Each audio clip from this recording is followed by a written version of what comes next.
Wakanda Forever nos trajo la inclusión de nuevos personajes y su mundo.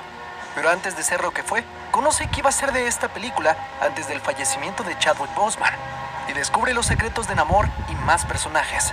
Conoce las curiosidades de la segunda película de Black Panther.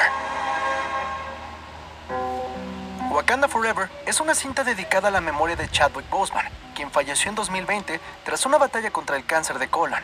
Se reportó que Chadwick había sido diagnosticado con esta enfermedad en 2016, aunque lo mantuvo en secreto, filmando varias películas mientras luchaba contra este padecimiento. En 2020 su situación se agravó. Aunque tenía muchos ánimos de continuar con la producción de Black Panther 2, tuvo que revelar el secreto de su condición al productor de Marvel, Kevin Feige. En un mail le reveló su enfermedad, aunque le aseguró que lucharía para estar de nuevo en forma para poder filmar. Kevin Feige recibió este mail el mismo día del fallecimiento de Chadwick. ¿De qué trataba Black Panther 2 originalmente? Inicialmente la producción se retrasó al no saber qué hacer, pero los creadores encontraron la segunda película como el homenaje perfecto para su amigo. Sin embargo, en recientes semanas, el director Ryan Coogler ha compartido de qué trataba Black Panther 2 antes de la muerte de Chadwick. Según el director, sería una historia de padre e hijo, parecida a la primera cinta, pero ahora con T'Challa como la figura paterna. La idea de que T'Challa había tenido un hijo con Nakia estaba desde esa primera versión, solo que debido a que T'Challa había desaparecido en el chasquido de Thanos, se había perdido los primeros 5 años de vida de su hijo. Nakia habría decidido casarse en ese tiempo con un haitiano, y su hijo Toussaint no sabría que su padre era Pantera Negra. Regresando tras el blip, T'Challa se reencontraría con su hijo, y tendríamos un salto en el tiempo de 3 años. Ahora con su hijo de 8 años, T'Challa se iría en un viaje a la naturaleza para crear un vínculo con él. Pero un acontecimiento que pondría en peligro al mundo haría que Black Panther tuviera que salvar el día junto con su hijo. Coogler afirmó que Talocan y Namor eran parte de la amenaza que enfrentaría Black Panther, pero la cinta se vería desde la perspectiva del hijo de T'Challa. Como saben, la historia no pudo continuar así, y Coogler ha dicho que Chadwick nunca quiso leer el guión antes de su fallecimiento, aunque tras su muerte, varios de los elementos del guión original permanecieron. Sobre recastear a T'Challa, Kevin Feige comentó que era muy temprano para hacerlo, aunque el hermano de Chadwick Boseman, Derrick Boseman, estaba en contra de retirar al personaje de T'Challa en lugar de cambiarlo de actor. Él creía que su hermano no habría sido tan egoísta como para querer que el personaje muriera con él, y en cambio hubiera querido que el viaje del personaje continuara. Con todo este trasfondo, es momento de repasar la película que conocemos, Wakanda Forever.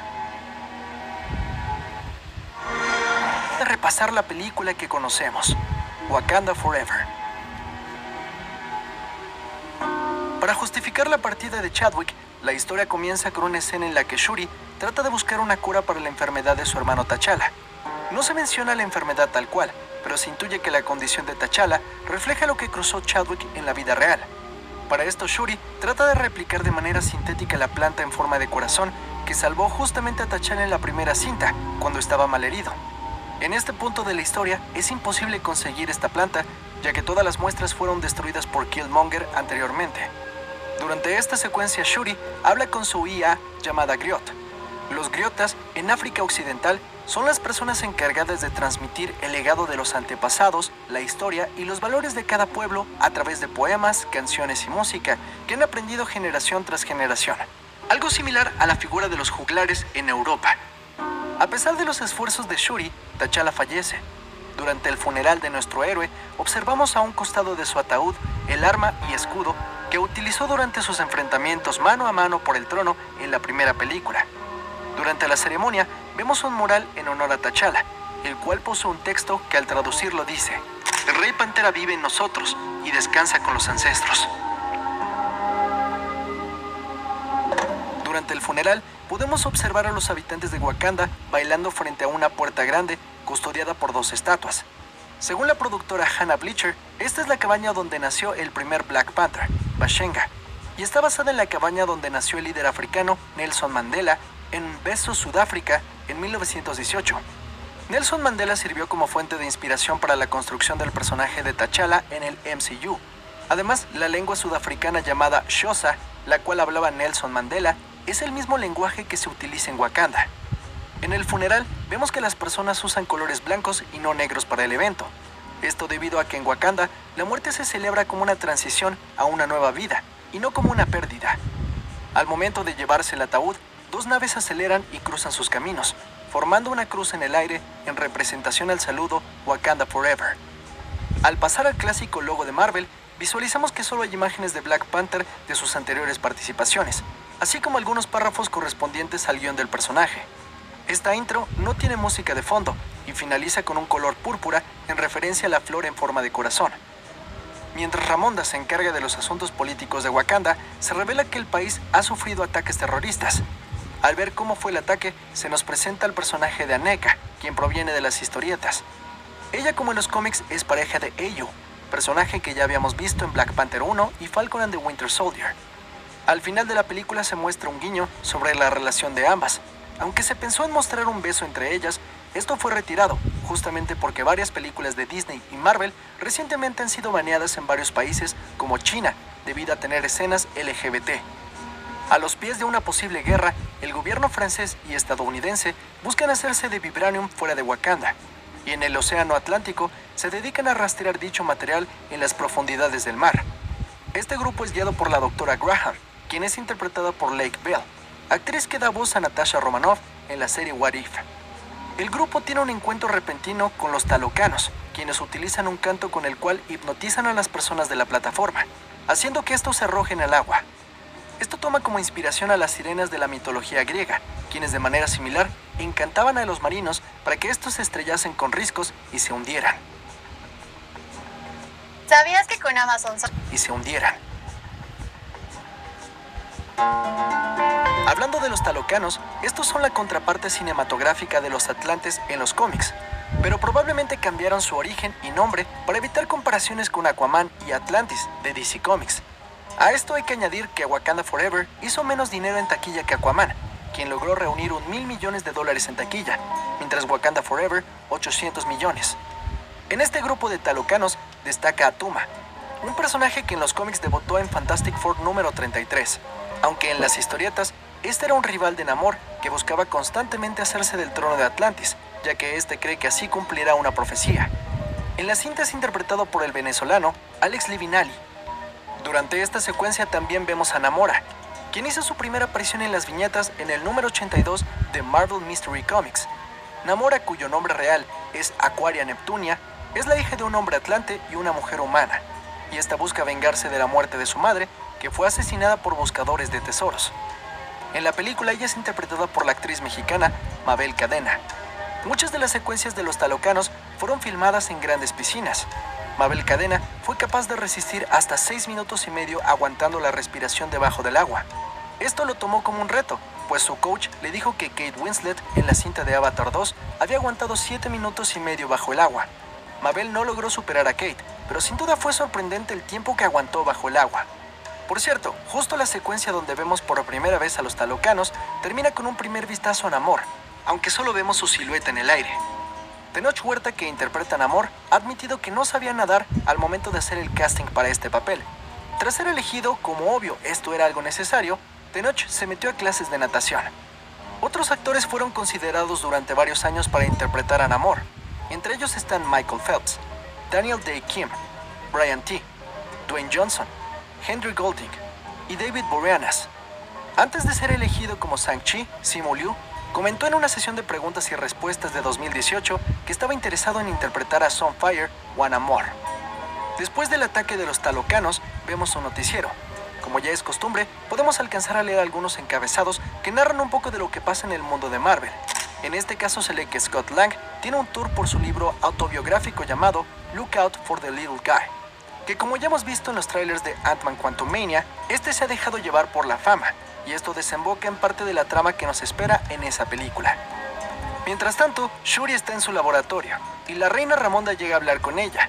Finalmente la convence para ir a hacer una fogata en la jungla, en donde queman sus trajes de luto en honor a T'Challa. Y ante el escepticismo de Shuri por el lado místico de Wakanda, Ramonda está por contarle un secreto. Pero acto seguido aparece Namor. Este se presenta diciendo que su pueblo lo conoce como Kukulkan, mientras sus enemigos le dicen Namor. Kukulkan significa serpiente emplumada de la muerte y la resurrección. Esta es una deidad de la cultura maya. Gran parte del mundo de Talocan está basado justamente en esta cultura, y los actores que interpretaron a la gente de Talocan hablan maya durante la cinta. Talocan también tiene una relación con los mayas, ya que para muchos esta cultura simplemente se esfumó de un día para otro. Algunos conspiranoicos creen que los mayas trascendieron a otra realidad. El hecho de que Talocan sea como un Atlantis hace énfasis en esas teorías conspiranoicas que dicen que los mayas no desaparecieron en realidad, sino que permanecen ocultos en algún sitio. Por cierto que en Thor Love and Thunder, cuando Thor y compañía viajan a Ciudad Omnipotencia, entre los dioses vemos aparentemente a Kukulkan. Igualmente vemos a la diosa Bast. Esto hace notar que tanto Namor como Black Panther son avatares de dichos dioses que existen tal cual en Marvel. Solo que en Thor Love and Thunder, el hijo de Odín llama al dios serpiente Quetzalcóatl. Este es otro nombre por el que la misma deidad era conocida, pero para los aztecas. Namor posee varias prendas y artefactos hechos de vibranio, y al igual que en Wakanda, este mineral provocó que la fauna y flora evolucionaran distinto. Se dice que fue a través de un meteorito que cayó el vibranium en lo que hoy es México. Esto también es una referencia a la vida real, ya que algunos científicos creen que en la península de Yucatán cayó el meteorito que terminó extinguiendo a los dinosaurios. Aunque hay que aclarar que aunque originalmente los primeros talocanos surgieron en la península de Yucatán, posteriormente se mudaron a la trinchera de Puerto Rico, en donde está la mayoría de depósitos de vibranio. A través de la flora mutada, Namor obtuvo sus poderes, solo que a diferencia de otros talocanos, debido a que Namor es mitad humano y mitad talocano, puede respirar bajo el agua y fuera de esta, además de que su piel se mantiene de un mismo color en ambos lugares. En cambio, los demás talocanos tienen que usar dispositivos para respirar fuera del agua, y por la falta de oxígeno, sus cuerpos se vuelven azules. Solo dentro del agua vemos a Namora y a Atuma con su color de piel normal.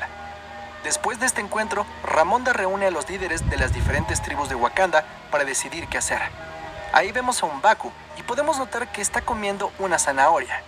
Esta no es una referencia a Bugs Bunny, más bien apoya la idea de que el personaje es vegetariano, tal como él mismo hace referencia en Black Panther 1 cuando está amenazando a Everett Ross. I'm kidding, we have vegetarians. En el trono de Ramonda podemos ver unas runas que se traducen como sabiduría y lealtad. En el salón también podemos observar el nombre de cada tribu en las columnas sobre las que están paradas las Dora Milaje, y detrás de estas los símbolos correspondientes a cada una. Entre estas vemos la tribu de la Ciudad Dorada, la Guardia del Rey, la tribu del Río y la tribu minera. Además hay otras columnas alrededor, las cuales se transcriben como: Descansa en poder Rey T'Challa, nuestro héroe, ha sido un honor, Wakanda por siempre. Tras esto, a pesar de la advertencia de la reina Ramonda, Okoye y Shuri se dirigen con Everett Ross para obtener información. Este revela que el rastreador de vibranium es obra de un estudiante del MIT. Sí, la misma escuela de la que rechazaron a Peter Parker y a sus amigos, lo que terminó provocando un desastre multiversal.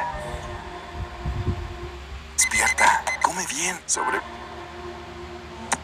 Una vez en el campus de MIT, descubrimos que la creadora de este artefacto que detecta vibranium es Riri Williams, alias Ironheart, interpretada por Dominic Thorne, quien, vale la pena decir, originalmente había audicionado en 2018 para el papel de Shuri.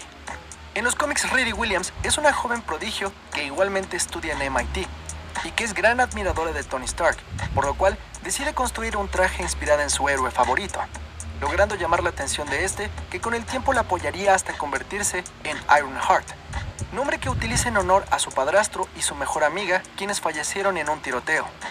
Pronto en Disney Plus veremos una serie que seguirá más de cerca su historia, producida justamente por el director Ryan Coogler. Siguiendo con la historia, Shuri entra al dormitorio de Riri y en la puerta podemos ver un pintarrón que dice: resuelve la conjetura de Collatz o no toques la puerta. Esta conjetura fue enunciada por el matemático alemán Lothar Collatz en 1937 y se refiere a un problema matemático que no tiene una resolución como tal, pero en términos generales consiste en aplicar una serie de operaciones a un número entero positivo y tras un número finito de repeticiones de la operación se llega a 1. En referencias un poco más ligeras, dentro de la habitación observamos una bandera en la pared. Esta pertenece al estado de Chicago, lugar del cual Riri es originaria. Tras una pequeña confrontación con Okoye, las tres se dirigen al laboratorio de Riri, quien dice que creó la máquina a petición de un profesor, al cual nunca vemos ni se menciona quién es. Pero podemos intuir era alguno de los hombres que se encontraban en la plataforma al momento del ataque de los talocanos.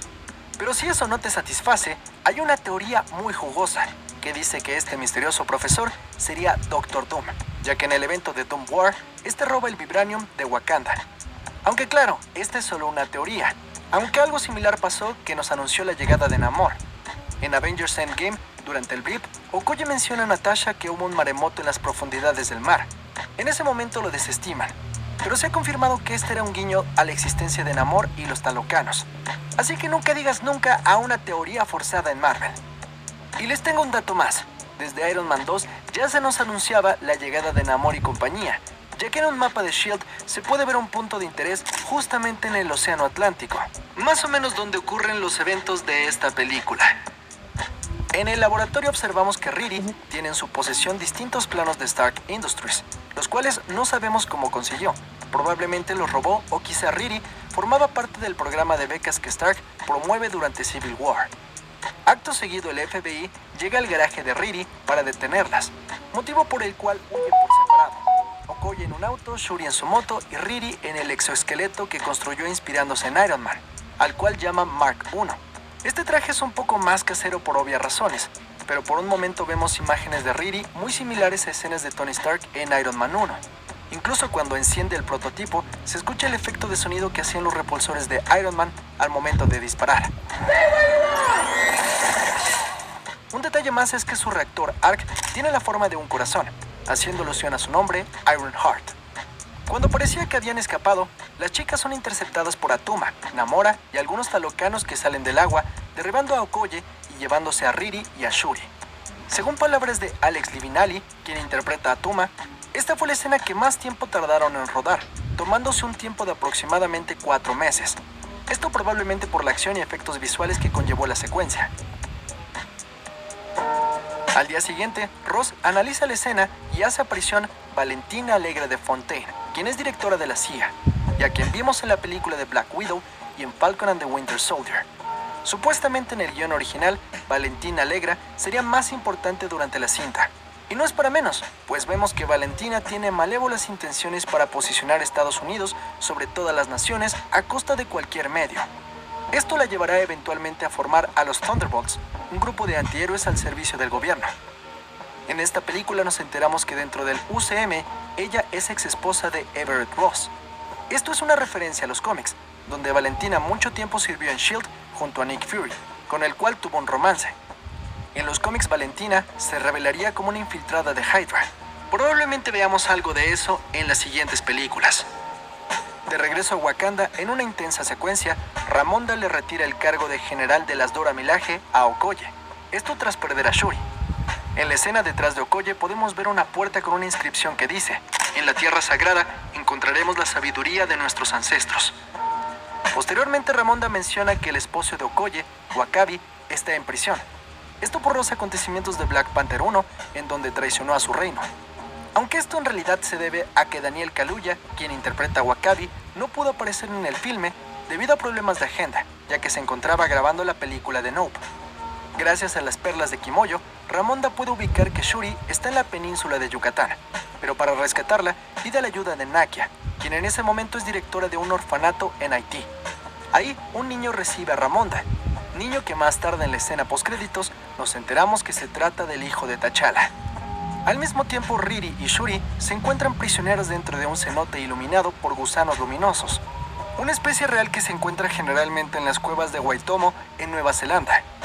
Convencida por Ramonda, Naki investiga el paradero de Shuri en Yucatán, en una escena en la que en la versión en inglés de la cinta, la actriz Lupita Nyong'o habla en español, ya que recordemos, tiene ascendencia mexicana. Me llamo María Aldana, soy estudiante de Mérida. Posteriormente habla en maya para conseguir información, logrando que una señora le cuente sobre Kukulcán. Después de esto regresamos con Shuri y esta se reúne con Namor, quien procede a contarle su historia, revelando que el personaje tiene siglos de vida y que nació en Samá, que significa amanecer. Samá era el nombre con el que originalmente era conocido Tulum, cuyo significado, por cierto, es muralla. Durante la conversación con Shuri, Namor dice que nació en 1571, durante la conquista española en América, donde el pueblo de Namor fue infectado por viruela, provocando la muerte de mucha gente, algo que sí pasó en la realidad durante la conquista. En la búsqueda de una cura, su gente le rezaba a Chak, uno de los dioses más importantes y con mayor influencia en el pueblo maya en la vida real, al cual se le hacían ofrendas para invocar lluvias y obtener buenas cosechas. Además, hay que destacar que este se le relacionaba con Kukulcán, ya que se dice que Kukulcán siempre va adelante del dios Chak, ya que con su cola agita el viento, el cual limpia la tierra para que las aguas corran limpias. Por lo cual podemos suponer que de ahí proviene la elección del nombre de Kukulcán en la película.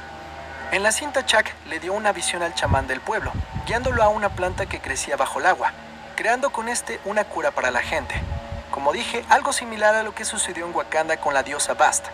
Ahora, en cuanto a la ciudad, esta se llama Talocan y se basa en Tlalocan, uno de los reinos del inframundo en los códices aztecas, el cual era gobernado por el dios de la lluvia, Tlaloc. Versión azteca de Chak. En la mitología azteca, Tlalocan era un paraíso para las almas de aquellos que tuvieron una muerte relacionada con el agua o con una tormenta.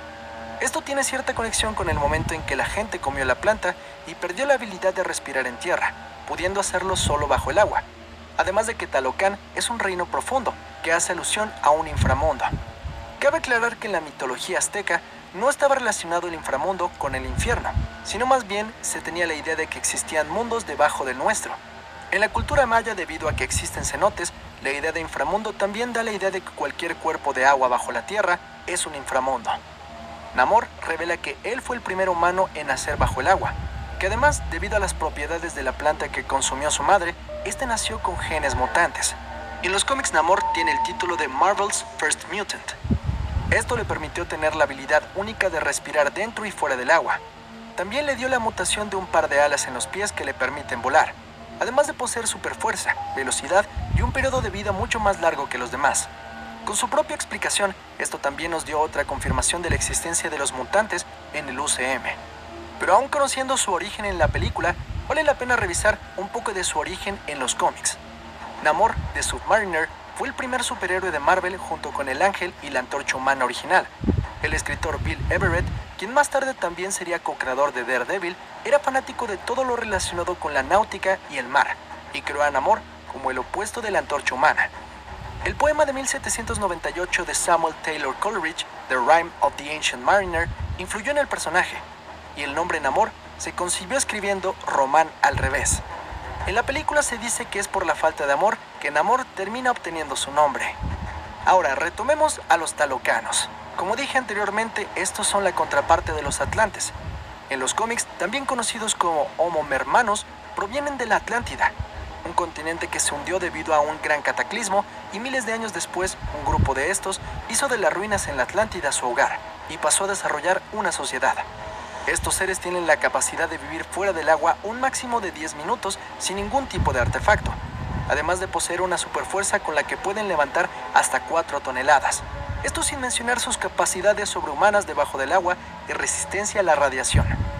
Más referencias a las culturas prehispánicas las vemos al llegar a la ciudad subacuática, donde podemos ver a un grupo de talocanos jugando un juego de pelota mesoamericano que era llamado pits por los mayas. Este juego data del año 1400 a.C. y tenía connotaciones religiosas y bélicas, y se cree que cumplía la función de resolver conflictos de diversa naturaleza, como pleitos por tierra, tributos, controles comerciales y celebraciones religiosas, entre más. No vamos a entrar en mucho detalle para no aburrirlos con todo este concepto mesoamericano, pero ya que no se conocen las reglas al 100%, se dice que existían demasiadas variantes en cómo se jugaba. La ciudad de Talocan está hecha en gran parte de vibranium. Es por eso que pueden crear estructuras debajo del agua sin que ésta se venza. Por cierto, al descender a la ciudad de Talocan, Namor le otorga a Shuri un traje para poder estar bajo el agua. Este traje lo consiguió tras asesinar a los agentes del gobierno al inicio de la película, algo que Shuri ignora. Después de dar un paseo por la ciudad, Namor habla con Shuri para intentar formar una alianza contra el mundo exterior, y este le regala la pulsera que pertenecía a su madre como muestra de confianza. Ahí Shuri revela que su hermano T'Challa murió y sufrió en silencio, ya que no informó a nadie sobre su enfermedad, dejándolos con poco tiempo para buscar una cura para ayudarlo, algo similar a lo que pasó en la vida real. Más adelante, Nakia localiza a Shuri y a Riri y va en su rescate, asesinando a una talocana en el proceso, para después lograr escapar con ambas mujeres hacia Wakanda. Esto pasa mientras Namor es distraído por Ramonda en la superficie, a quien amenaza diciendo que si alguien descubre la existencia de Talocan, asesinará a todos en Wakanda. Al regresar a su ciudad, Namor enfurece debido al asesinato de la Talocana, motivo por el cual declara la guerra a Wakanda. Aquí apreciamos una escena en la que toma su trono, el cual está conformado por una mandíbula perteneciente a un megalodón, una especie de tiburón extinta que vivió hace miles de años y cuyos especímenes llegaron a medir hasta 20 metros. Además, si se fijan, los dientes del animal parecen ser de vibranium. En esta escena Namor porta un casco en forma de cabeza de serpiente con plumas, haciendo referencia al dios Kukulcán en el que está basado el personaje. El saludo que hace el pueblo talocano está basado en diversos códices mesoamericanos, y el grito de guerra que emiten, Lilik Talocan, significa Talocan se levanta, y es una contraparte al saludo Wakanda Forever. ¡Wakanda forever!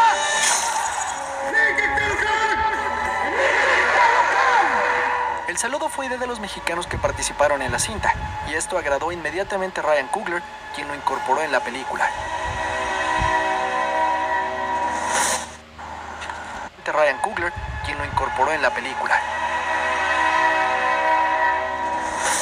De regreso en Wakanda, mientras Okoye y Nake hablan, de fondo se puede observar cómo el agua comienza a inundar la ciudad, para acto seguido sufrir un ataque por parte de los talocanos.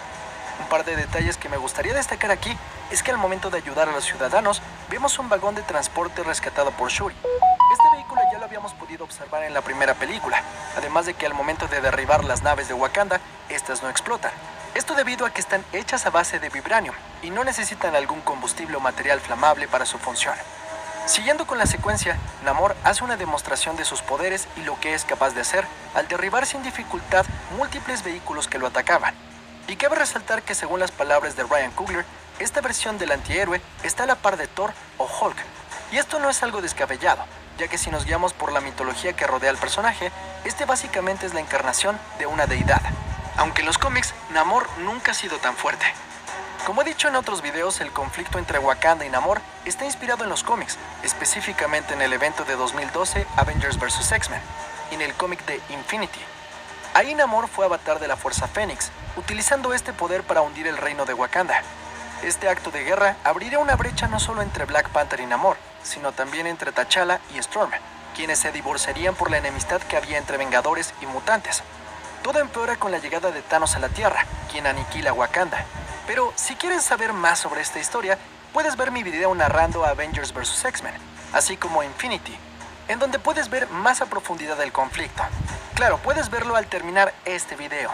Y de paso te recuerdo rápidamente suscribirte a The Top Comics para que Kukulcán te bendiga. Ahora sí, regresando a la película, durante la invasión a Wakanda, Ramonda muere salvando a Riri Williams y Namor amenaza con volver. Después hay una escena en la que Valentina entra a casa de Ross y en la TV se anuncia la muerte de Ramonda. Y de nuevo podemos leer una noticia relacionada al UCM, la cual dice que el presidente Ritson ha llegado a un acuerdo comercial con Nuevo Asgard para crear una alianza benéfica para ambos. Ritson es el actual presidente de Estados Unidos en el UCM, y ya lo hemos podido ver en el tráiler de Secret Invasion, así que veremos si en el futuro su papel será más importante durante las siguientes fases. Ante la situación, Shuri y Riri idean un plan para vencer a Namor intentando deshidratarlo. Al mismo tiempo, Riri crea una nueva armadura hecha de vibranium, y a Okoye y a las Dora Milaje se les otorga uno de los trajes que estaba en el laboratorio de Shuri al inicio de la película. Este traje es llamado Angel Midnight, y su origen proviene de los cómics, en donde los Ángeles de Medianoche son un grupo especializado de las Dora Milaje que hacen su aparición durante Doom War número 5. Ellas junto con Deadpool forman un grupo de ataque contra el Dr. Doom, quien había robado el vibranium de Wakanda. Aneka y Eyo llegaron a formar parte de este grupo en los cómics. Finalmente Shuri logra replicar la planta corazón gracias al brazalete que Namor le había regalado, ya que este tenía parte de las plantas irradiadas por vibranium. Sorprendentemente, cuando Shuri toma la planta y viaja al plano astral, termina viendo a Eric Killmonger. Esto debido al odio y resentimiento que ha surgido en la chica. Durante la visión, la habitación se enciende en llamas, recordando la escena en la que Killmonger quema los cultivos de las flores corazón en la primera película. Posteriormente, Killmonger cuestiona a Shuri sobre qué papel tomará ella, cuestionándola si será noble como su hermano o tendrá el coraje para cambiar Wakanda como él, haciendo énfasis en que Shuri será la mezcla entre T'Challa y Killmonger. Una teoría que los fans han hecho es que Killmonger probablemente esté en una especie de limbo, ya que si recordamos la escena de la primera película en donde T'Challa viaja a este plano, podemos observar múltiples panteras negras en un árbol. Cada una representando a sus ancestros portadores de dicho poder. Y a pesar de que Killmonger fue poseedor de dicha esencia, este no está junto a los demás espíritus Pantera, probablemente al uso que le dio a sus poderes. Después de esto, Shuri despierta y se prepara para combatir, y podemos ver los dos cascos que portó T'Challa como Black Panther. Shuri crea uno propio, el cual tiene algunos detalles blancos en la frente, similar al maquillaje de guerra que utilizó en entregas anteriores. Una vez en la batalla, Shuri y los wakandianos emiten el grito de guerra que T'Challa utilizó durante la invasión de Infinity War.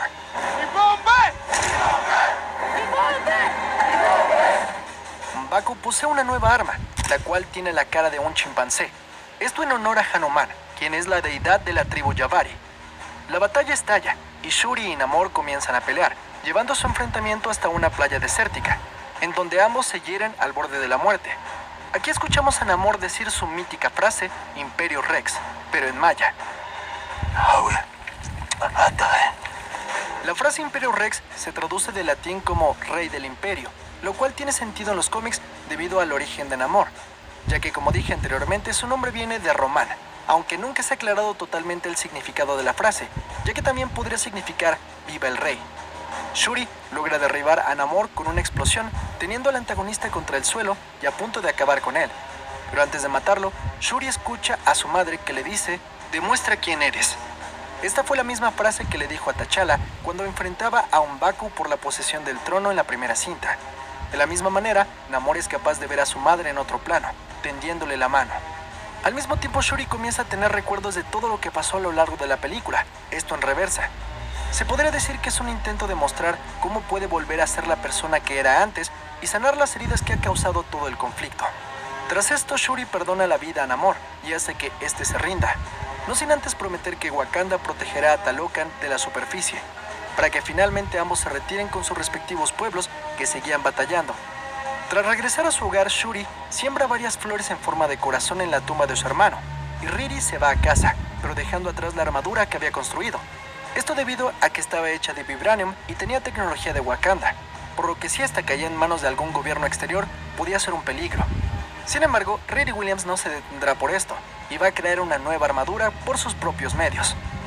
Al final de la película también podemos ver que M'Baku compite para ser nuevo rey de Wakanda, al igual que lo hizo en la entrega anterior, solo que esta vez sí lo obtiene, lo que nos da a entender que Shuri será la protectora de Wakanda como Pantera Negra, pero M'Baku será el rey para cuestiones políticas. Por su parte, Namor le recrimina sus acciones a Namor y el por qué se rindió ante Wakanda, a lo que este responde que puede utilizar esta alianza a su favor en un futuro. De fondo podemos ver un mural. Namor estaba pintado en este y representa la alianza de Talocan y Wakanda. Aunque hay que destacar que lo que se ve ahí es una pantera moteada, similar a un jaguar. Este es un animal que es muy importante para las culturas mesoamericanas y se asociaba con diversos aspectos como el poder, la muerte, el cielo nocturno, el inframundo, pero también con la agricultura y la fertilidad. Quizá representando así el poder que pueden llegar a tener con esta alianza con Wakanda. Más adelante vemos que Ross está esposado y va en un vehículo rumbo a ser prisionero debido a que ayudó a Wakanda, pero este es liberado por Okoye, quien porta aún el traje de las Midnight Angels. Esta acción podría tener repercusiones en Secret Invasion, ya que Everett Ross será uno de los protagonistas. Además de que no sería la primera vez que Wakanda está involucrada en algo así. Recordemos Falcon and the Winter Soldier. Por cierto, el vehículo en el que viajaba Ross tiene una placa que hace referencia a Chadwick Boseman, ya que tiene sus iniciales y su fecha de nacimiento, el 29 de noviembre de 1976. Finalmente Shuri visita a Nakia en Haití, y la película cierra con Shuri quemando las prendas de luto en honor a su madre, mostrando que ha aprendido algo de ella. El momento cierra con varias imágenes de películas pasadas con T'Challa, lo cual fue una despedida para el personaje, rindiendo así un homenaje a Chadwick Boseman.